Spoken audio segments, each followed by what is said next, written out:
আজকে আমি বাটি হাতে দাঁড়িয়ে পড়েছি, কারণ অনেকদিন পরে বাড়িতে এসেছি। আর এসেই দেখি মা কিন্তু রান্না করেছে পুরো লাল লাল ঝাল ঝাল মুরগির মাংস।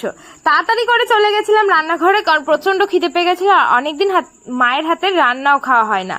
তারপরে আমি তাড়াতাড়ি করে সবাইকে কিন্তু ওই বাটিতে সার্ভ করে দিয়েছি। এটা হচ্ছে আমার অভ্যাস, আমি সবাইকে কিন্তু সমান ভাগে ভাগ করে দিই।